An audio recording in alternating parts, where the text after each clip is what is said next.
Welcome, everyone. Anyone who's spoken to me over the last month would know that I am obsessed with all things artificial intelligence and machine learning, so I am so thrilled to be here today. I actually want to jump right in with a question for the panel, and I'll start with you, Lilly. As someone who works in digital rights, 72% of young Australians harbour serious concerns about AI.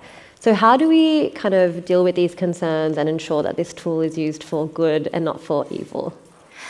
That's a really interesting question, because when you're talking about it as a tool in itself, it's a collection of a lot of things. AI being a term that can represent lots of different advancements in machine learning. And honestly, we've been working as a society with this as part of what we do for decades now. And I think that there is a real need to ensure that we do remain scrupulous in what we're doing and that we're interrogating that. But at the same time, there are advancements in machine learning that have given us things like the breakthroughs that got the COVID vaccine, for example, the mRNA vaccines that we have now. And so looking at it as a whole, there are so many facets within it. It's really important to understand what you are looking at, I think. And getting the information about what you're looking at is one of the first ways to start breaking down those feelings of, I think, mistrust, and also to understand when something isn't right as well, to ask the right questions about what you're actually looking at. Thank you so much for that. Marcellina, as someone who works in coding and learn to code for women, obviously the representation of women in this space is so important because AI reflects back onto you what you put into it. So what kind of tools do you see kind of being made in this space to ensure that these ethics and concerns are being dealt with from the beginning of the manufacturing process? That's a really tough one to kind of answer succinctly, but I'll try my best. I think just reflecting on the first questions around ethics and how it's currently being considered in new developments around new technologies, whether it's AI or metaverse, I think there are two critical factors that stood out to me when thinking about how AI will impact women's participation and also the outcome of those products that we create. The first one being diversity of data. I think like with these new emerging technologies, if we are not careful about the kind of data that we are feeding this super intelligence, that can dictate a very different outcome in the long run.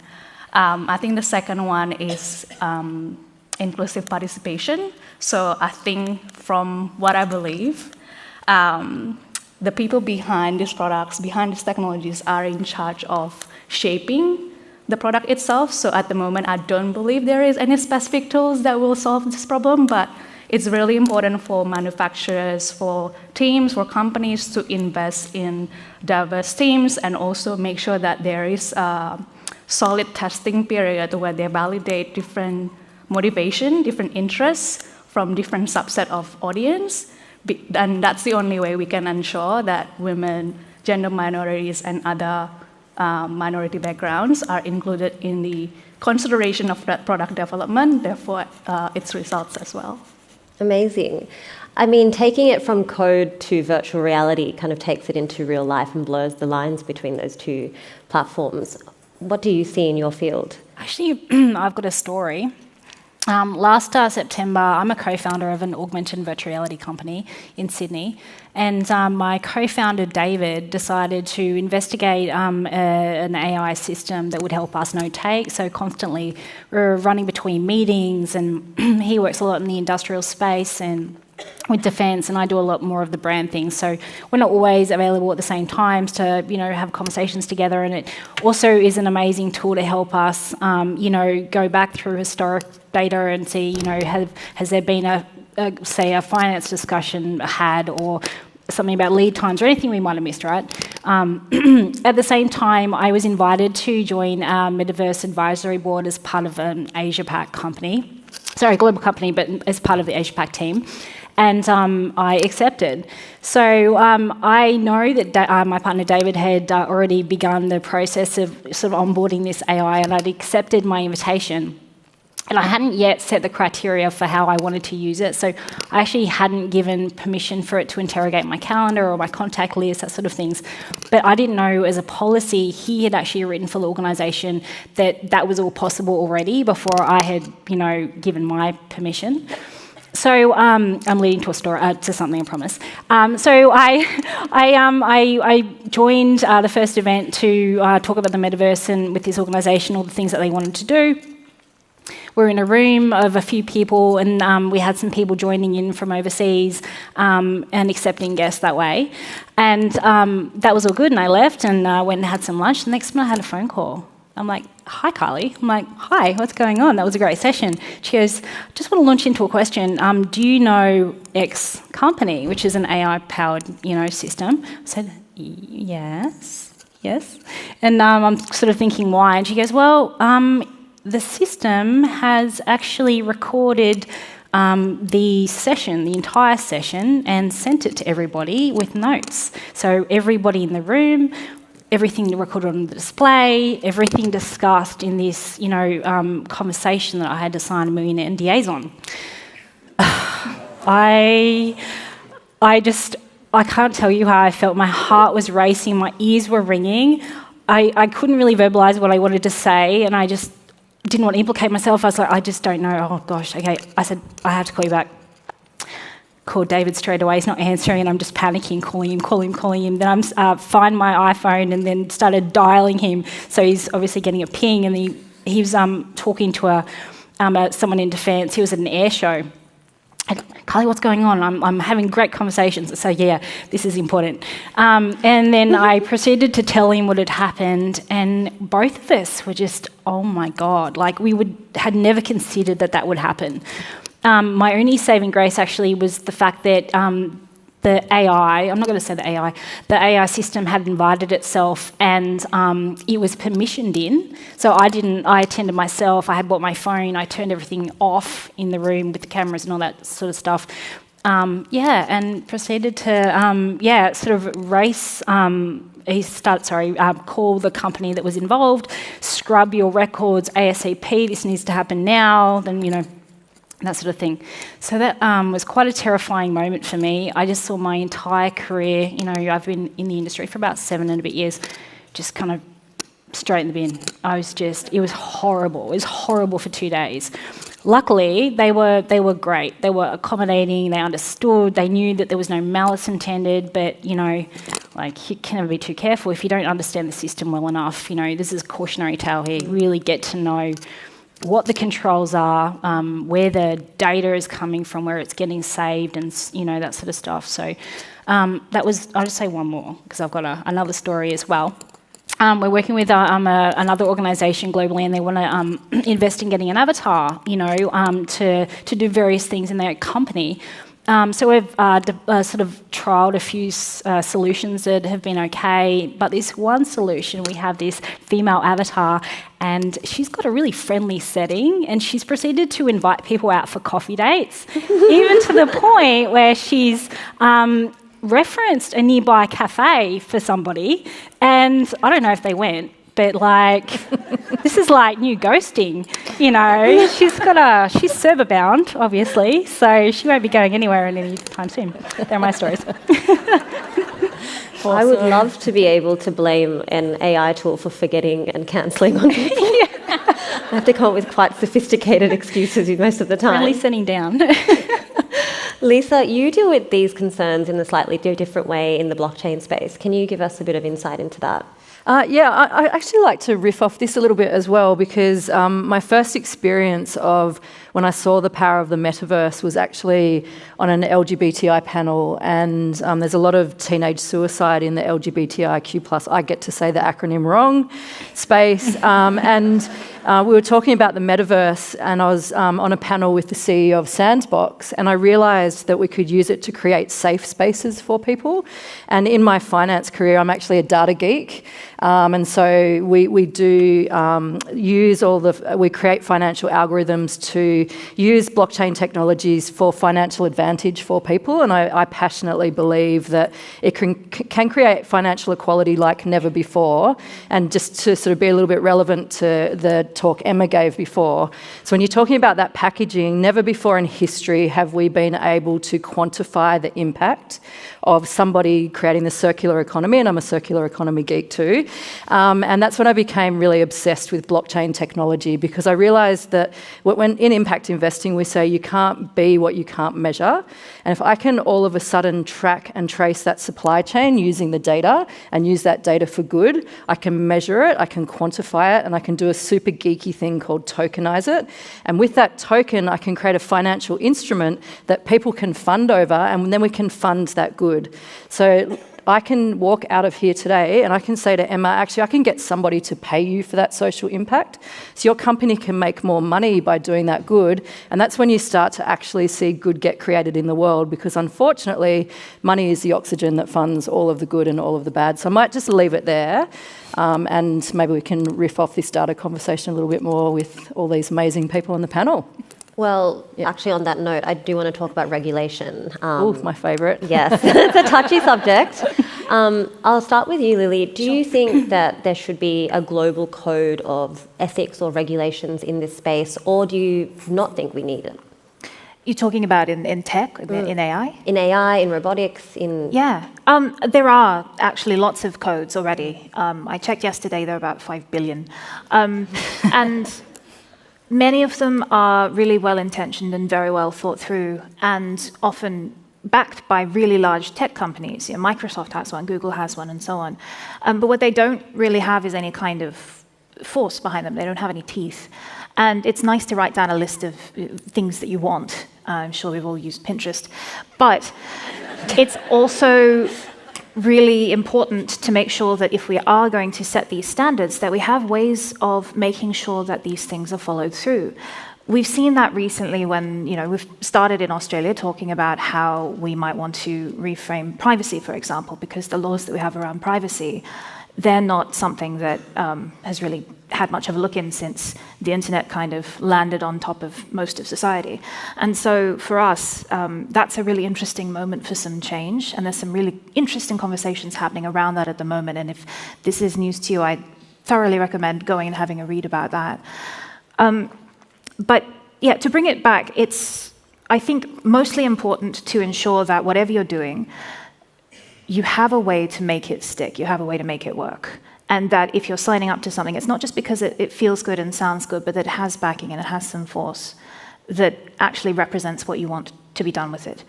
The other aspect of what you were saying about it being global, I think is also probably not necessarily the right way to look at it either. The world's pretty big, have you noticed? It's huge.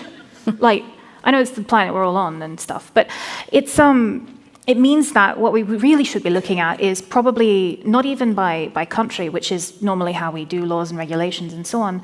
I think that's a place to begin, but also to look at how we're looking at these things inside of our own communities. Communities are the ones that know what works best for themselves, generally speaking. And you see that a lot, particularly around online spaces, the things that have been happening with Twitter, with Reddit, so on, that are really quite interesting to observe when a platform that has been hosting these communities is not actually serving the communities the way that they had hoped that they might. And the communities themselves have got fairly strong understandings about what they want for themselves, have strong moderation, have strong sense of norms, not just online, anywhere. We're all part of different communities that have different ways of being. And so I think that every community has and should have a chance to decide what's right for it, as well as what's right for the communities around it, and that we can find some way to layer these in a way that intersects. But looking at something overall is probably, I mean, it has, but will do end in chaos. Yeah. It's interesting, I think, what you mentioned about communities moderating themselves as well. Recently, Reddit had a shutdown where they made a lot of their subreddits private. And it had a lot of impact on Google search as well, because when people search queries about personal problems or your deep-seated fears, they often actually put Reddit at the end of that search to make sure that they're getting human responses from other people like them. So it's so important that these kind of spaces exist for people to get advice from like-minded individuals who understand their specific struggles. Marcellina, would you like to let me know your thoughts? I think I would agree with Lilly, particularly on the comment around localization and relying on community to inform. I guess as we move from this very physical world of ours where we have in-person events, now virtual events, and then soon there'll be AI and metaverse, we need to remember, we don't have to start from zero. we've already got at the moment, we have values, we have ethics, we have regulation that are in place.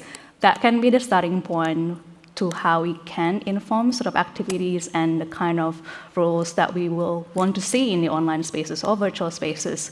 Although, even though the world is small, the world is big, it's getting smaller, because when we talk about metaverse, it's about global experience. So I think I agree with Lilly around the localization part of it is really important, because even if you look at privacy law, what we are seeing right now in Australia could be very different to what we are seeing in South Korea, Singapore, where we could argue maybe people in Singapore and South Korea don't have as much privacy compared to us. And now that we are seeing how that might translate to virtual spaces, we need to discuss amongst ourselves and determine what's right for us, rather than kind of leaving it up to everyone else or just particular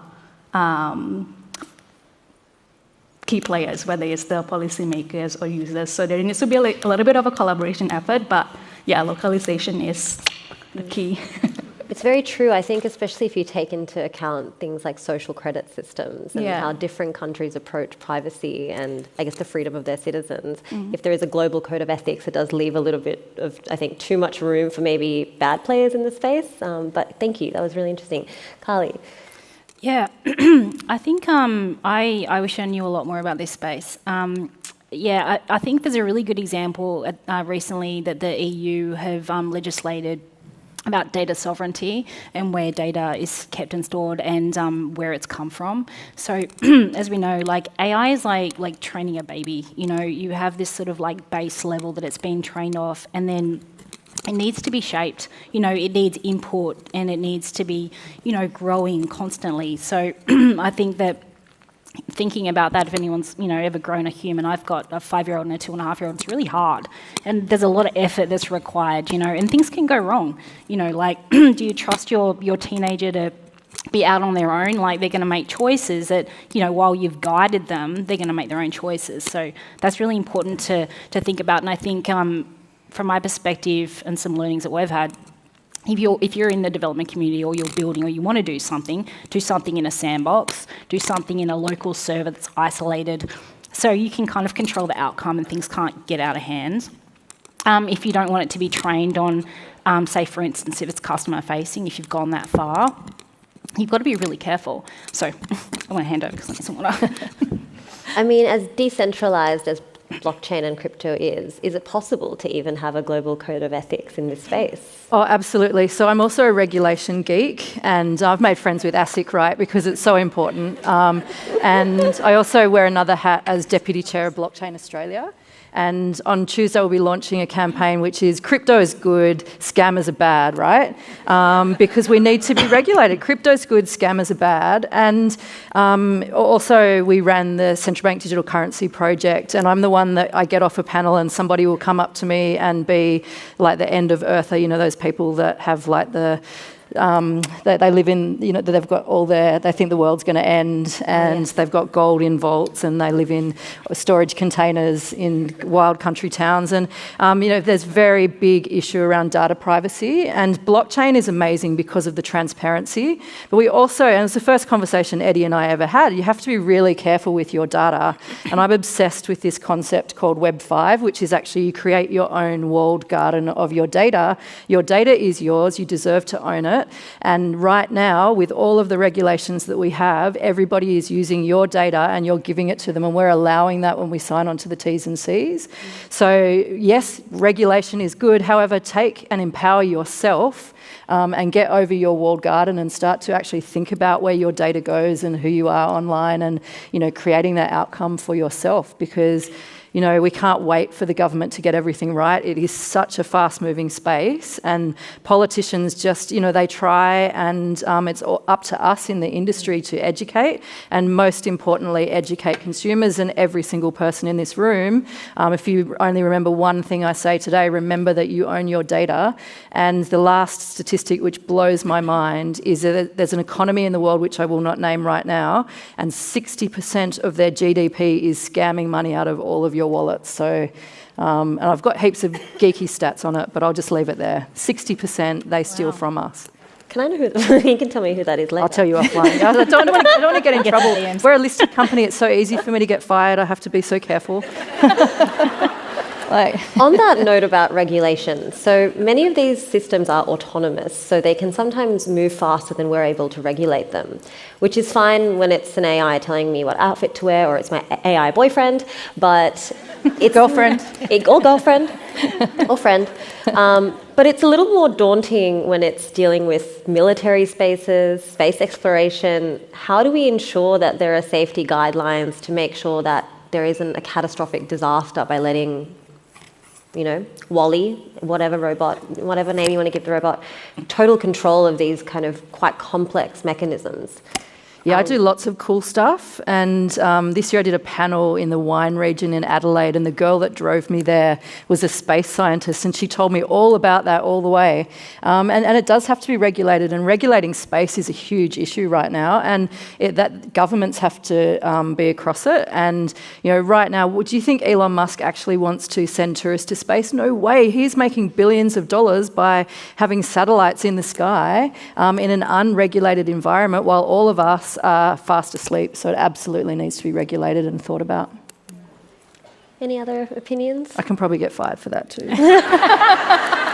I got a few thoughts. Yes. In terms of how you would regulate something like AI in a lot of contexts, particularly when you're talking about use of deadly force, it's something that the spaces themselves, when you're talking about the military, when you're talking about these kinds of things, they already have a lot of guidelines and regulations around some of the things that they have to adopt in the first place. And also, we shouldn't be talking about future things here, because there are lots of these machine learning decision-making things that are already in place and implemented in plenty of systems that we use all the time as well. And there are some that are fairly innocuous. Optical character recognition, for example, that my phone camera does that one. That used to be considered a really classic AI problem. We've been using the word AI on and off for about, since the 50s. And then at some point, people realize, OCR, but that doesn't really mean intelligence, does it? And then we have to start calling it machine learning again, because the term doesn't become fashionable. It's funny to watch everybody get really excited about applied statistics. That's great. But that is what AI is. And we have to ensure that we remember that, and that we are looking at that as a sort of fundamental set of facts that underpin everything, that it isn't something that thinks. It isn't a person. We shouldn't anthropomorphize it. We are encouraged to. ChatGPT, for example, implies that you can chat with it like a person. And we see a lot of misunderstandings about what that is but like in the news, like the lawyers who were using it for generating case briefs. Anyone see that one? And it referenced fake cases. Yes, yeah, and that's sort of a misunderstanding about, is it a research assistant? No, it's a text synthesizer. And that is something that I think we need to remember when we're considering how we implement it in many different spaces. I've taken this question off on a bit of a tangent, I'm sorry. But just remember, anyone applying for a job out here, people like me can tell when you use ChatGPT. It's formulaic. It definitely has a tone. Great at structure and not great at meaning. Any meaning that you get out of it is stuff that we are imposing upon it ourselves as humans reading it. But there's a lot in there that I think we just need to take a critical eye on and ensure that when we're evaluating it, we're not just looking at kind of the marketing side of the AI. It sounds very Jetsons, but we've been using it for years in lots of different systems, and we've seen the ways that can reinforce inequalities, and we've also seen the ways that it can change things for the better as well. And it has to do with specific applications, really. And in terms of how we might make it safe, it is about making sure that we're thinking about what we're doing when we're pulling it in or when we're interacting with it. And as I think all of us have said, thinking about where your data goes, because it is just a big pool of data that it's pulling from. And I think many of us don't really read the terms and conditions when we hand over this information to a myriad of companies. I get ChatGPT to summarize them for me. It's the biggest lie ever told. It's number one on the list of lies humans tell. I have read the T's and C's. Number one. If anyone's watched the recent season of Black Mirror, there's a kind of example of this where someone's life gets made into a show, and then she goes to Netflix and Streamberry, which is their version of Netflix, and says, "How did you get the permission to do this?" And they said, "Well, you ticked yes when we asked you the terms and conditions. It's right there." And they drop a huge book in front of her and say it's right there. So, yeah, I think it is something that we can use to maybe make those terms and conditions a little bit more easy to digest. I love that show. Yeah, me too. It's dark though. Lisa, back to you. So DigitalX has been involved in quite a few high-profile blockchain projects, including the world's first Bitcoin ATM. What are some other notable achievements DigitalX has made in this space? I might answer that question a little bit differently to how I imagined, because I think it's all about the possibility as well of what could happen. And as I said, we're listed and I can't get fired for talking about possibilities. And, you know, listening to what's been happening in these panels today, I'm wearing this T-shirt for a reason, and it says endangered here because giraffes are actually endangered. And I bought this T-shirt last Saturday, and I was thinking about NFTs and the metaverse. And the beautiful thing about an NFT, I can buy this T-shirt and that's a one-off transaction. But if I create an NFT out of this T-shirt, every time that NFT trades, I can set it up with the code that a donation can go to Giraffe House in Kenya, where I have been and fed a little baby giraffe with blue tongue food from my own mouth. It was just gross, but really cool. And we can use it for good like that. And I'm obsessed with, in case you haven't noticed, using blockchain for good. DigitalX, where we have actually made an announcement on the ASX, which I'm allowed to talk about. We partnered with a company this year called Bricklet. Now, although I'm not too worried about getting fired, I'm worried about my head of marketing quitting, and she's here somewhere. So I'm going to be very careful about what I say right now. But Bricklet actually are using blockchain technology to give people houses, basically. We don't give them. And we've partnered with them. And what the technology does, and this is why I'm friends with ASIC, is I can't lend you 100% of the money for a house, and I can't give you a deposit.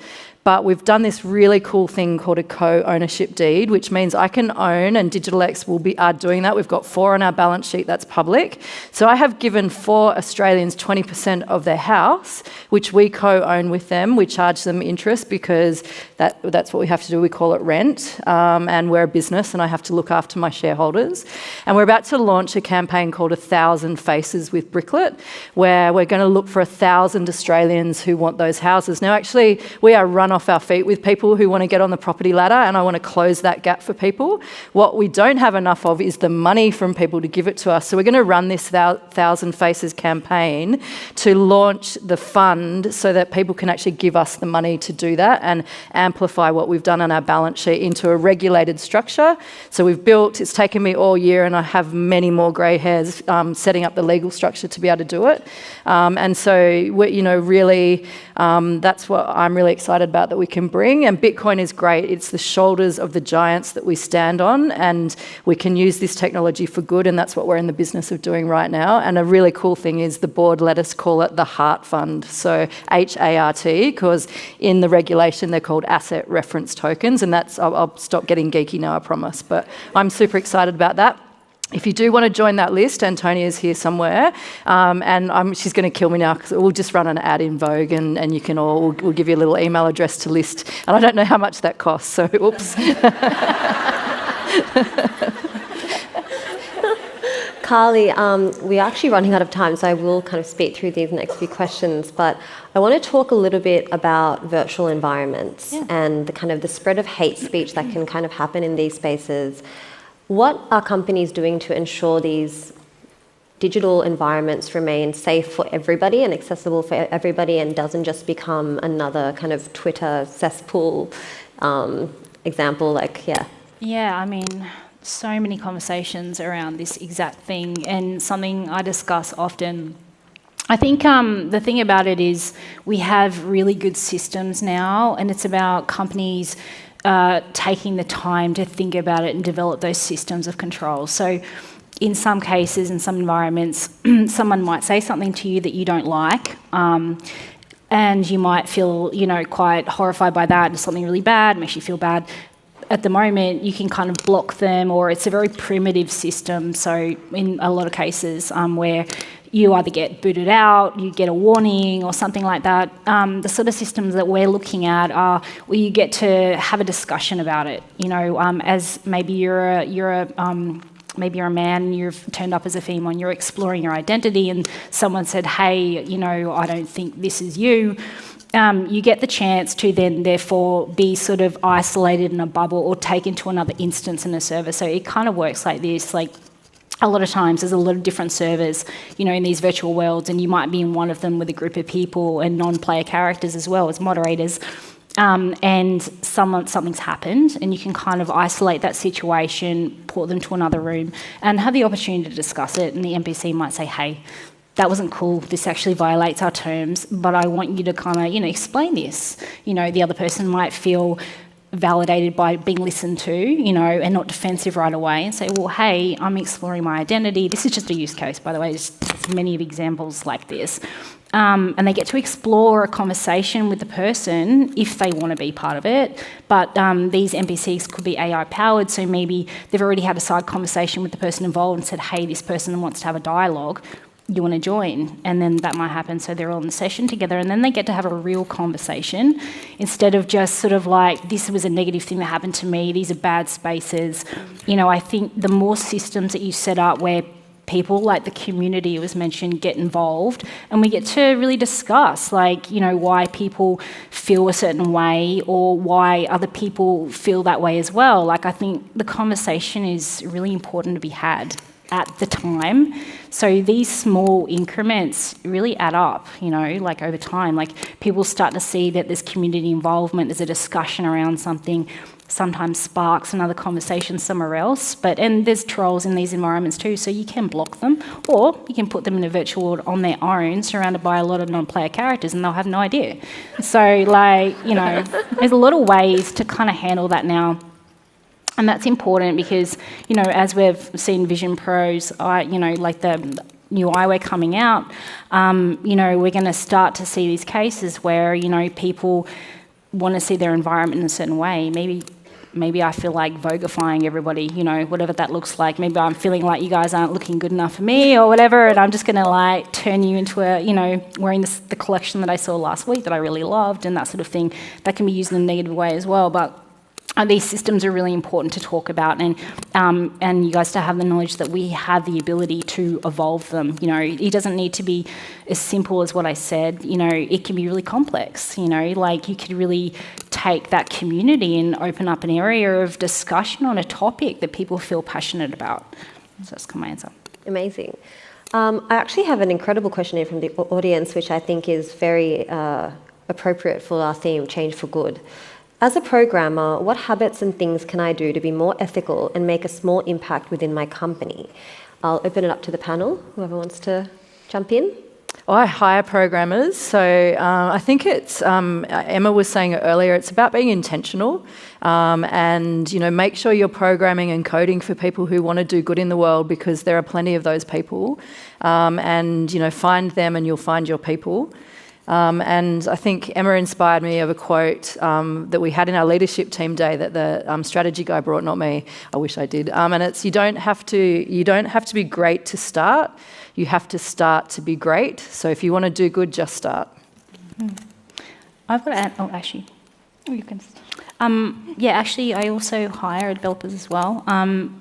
I always definitely ask that question, what have you done, before that looks like X, Y, Z? In a virtuality system that we made, we had a developer that was very passionate about this said subject, as we all are, and we have lots of discussions around it, but even just setting the player height to be, not just a standard size. That was a thing maybe a few years ago. It's pretty easy to do now, but back in the day, we actually had to actively think about it. People mostly just set an aggregate human height around this size. So people who were in wheelchairs, already feel discriminated against, and it's not fair. So those sort of conversations definitely need to be active. And when someone does join, they'll notice these are conversations we have at the very start of a project. So okay, here's the R&D area. Here's the things that we want to achieve, the KPIs, all the rest of it, and all these other subjects, how do we deal with these? And we have these conversations just very openly with everybody. It's important. I think for me, I also hire developers and work with them on a daily basis. I think working with them, what I appreciate and look for in fellow colleagues or partners, I guess, just expand your connections, like listen to other people's stories, experience, because in your role as a developer, you will make a lot of product decisions. You will work with other stakeholders who will be relying on your expertise to make certain decisions. So the broader your knowledge, the broader your experience, the more you know others people's experience, you can start bringing in that diverse perspective, because, I guess we need to embrace that more and more. We can't design for just one or two specific group of people, and sometimes it's not possible to have 22 types of audience in a room. So if you are there, if you have a seat at the table, if you are one of the key decision maker, the way that you learn from other people's experience, hear their stories, will make a lot of difference in terms of how you strengthen your expertise, not just from the technical point of view, but also your soft and cultural point of view as well. The human side. Yeah, totally. I think what Marcellina said, and also in my day-to-day, I am a cybersecurity specialist, and I work with a lot of software developers, helping them to understand the cybersecurity side of things. And one of the best things that they can do, in my estimation, at least from my particular point of view from a security standpoint, is to ask questions, and to ask awkward questions, and push at requests that are being made where possible, if you have the privilege to do so, being sure that you understand what you're doing, because programmers hold a lot of power, and the people who make software hold a lot of power, given that the vast majority of people don't, and the vast majority of people are also interfacing with the rest of reality through it. And that means that for those who are in that position, including any programmer really, making sure you're asking the right questions at the right times, even if they are awkward ones. In security, we say a lot of the time that asking the awkward questions is the important thing to do, because otherwise people make assumptions, and that's how you can often end up getting socially engineered, and that kind of thing is by assuming that if you're being hurried, or if you're being asked for something very serious, or there's a sense of urgency that's being created. That's often where a lot of scams happen, and asking awkward questions in those cases is good, and people are taking advantage of us not wanting to do that because it is awkward. But get awkward, really. And realize that you are, if you're doing this, or you're looking at getting into this, going to be in a position to literally change things for other people. And it's a wonderful thing to be able to do. And, it's that whole Spider-Man's Uncle Ben thing as well. Responsibility is a huge part of having that power. Yeah. Thank you so much. We are out of time. Thank you to our panelists today. I hope everyone learned something new and are a little bit less scared of AI going into the future.